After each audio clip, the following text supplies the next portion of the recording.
This is a discussion of overhead costs. Well, overhead costs are one of the most difficult managerial accounting topics for many people. And my goal here is to help you understand how overhead costs can be incorporated into the total cost of manufactured products. Now, to begin, let's remember that we want cost of goods sold to reflect the total cost of the goods we sell.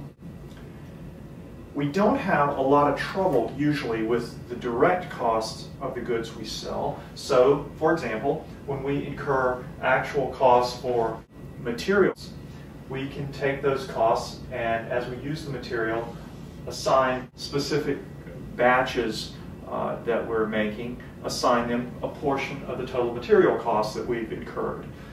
That is, we'll buy some material, and then as we move the material over to the work in process, we'll take the cost of the material we moved over into process and assign that to the specific batch that we're working on.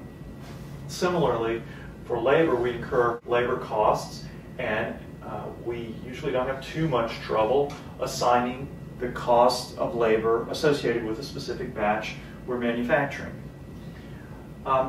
Indirect costs present a little more of a challenge, and we call indirect costs of manufacturing a product overhead costs.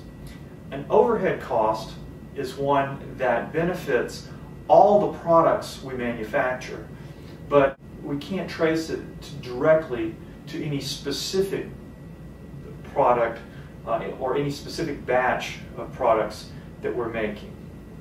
What we want to do is, when ultimately we have the cost of those goods show up on the income statement in the form of cost of goods sold, we want that cost of goods sold number to include an appropriate share of not only the direct costs, say for material and labor, but also an appropriate share of the indirect costs that we've incurred to manufacture all goods. Now, one of the major problems with overhead is timing.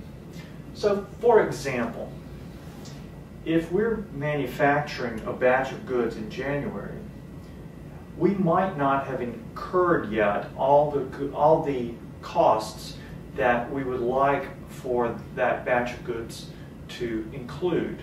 I've put some numbers here just as an example. Let's look at this.